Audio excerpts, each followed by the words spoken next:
Hey guys, welcome back to the channel. Friends అందరూ ఎలా ఉన్నారు? అలాగే మీ ఊర్లో ఎలా ఉంది క్లైమేట్ కూడా కమెంట్ చేయండి. ఇప్పుడు మదనపల్లిలో అయితే సన్ను లేడనమాట, అలాగే వర్షం కూడా లేదు, అలా ఉంది. అందుకని గోబీ మంచూరియా చేద్దామని ఇట్లా క్యాలీఫ్లవర్ ఉందనమాట. క్యాలీఫ్లవర్తో మంచూరియన్ అయితే చేస్తున్నా. చాలా ఈజీ రెసిపీ అని కూడా చెప్పలేము. ఇష్టం ఉంటే ఇష్టంగా చేస్తే మాత్రం ఈజీగా అయిపోతుంది. మనకు కావాల్సిన సైజులో పీసెస్ కట్ చేసుకొని బాగా మరుగుతున్న వాటర్లో ఉప్పు పసుపు వేసుకొని ఒక 70% వరకు బాయిల్ చేసుకోవాలి. మొత్తం బాయిల్ చేసుకునే అవసరం లేదు. మనం మళ్ళీ ఆయిల్లో ఫ్రై చేసుకుంటాం కదా, ఏదైనా బ్యాక్టీరియా ఉంటే పోవడానికి అలా చేస్తామన్నమాట. అల్లం వెల్లుల్లి పేస్ట్ కూడా గ్రైండ్ చేసుకున్నాను.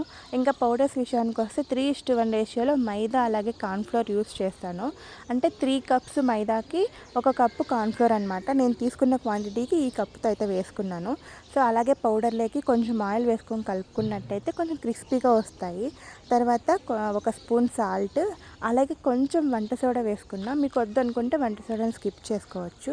1 స్పూన్ ధనియా పౌడరు, అలాగే 1/2 స్పూన్ గరం మసాలా, మీ దగ్గర చాట్ మసాలా ఉన్నా కూడా యూస్ చేసుకోవచ్చు. అలాగే మనం మిరియాల పౌడర్ కూడా కొంచెం వేసాను, మంచి ఘాటుగా ఉండడానికి. మిరియాల పౌడర్ వేసుకున్నాను కాబట్టి మిర్చి పౌడర్ 2 స్పూన్స్ పడుతుంది యాక్చువల్గా, కానీ 1.5 స్పూన్ అయితే వేసుకున్నాను అనమాట. అలాగే ఫుడ్ కలర్, మీ దగ్గర రెడ్ కలర్ది ఉంటే యూస్ చేసుకోండి. ప్రజెంట్ నా దగ్గర ఆరెంజ్ కలర్ది ఉంది, అదే యూస్ చేసేసాను. ఫుడ్ కలర్ స్కిప్ చేసుకున్నా కూడా పర్లేదు. అల్లం వెల్లుల్లి పేస్ట్ గ్రైండ్ చేసుకున్నాం కదా, అది కూడా మిక్స్ చేసుకొని కొంచెం కొంచెంగా వాటర్ వేసుకొని ఎలాంటి లంప్స్ లేకుండా, అదే ఉంటలు లేకుండా బాగా కలుపుకోవాలన్నమాట. మనం ఆల్రెడీ ఉడికించుకున్నాం కదా, వాటిని వేసి బాగా కోటింగ్ లాగా బాగా కలుపుకోవాలి.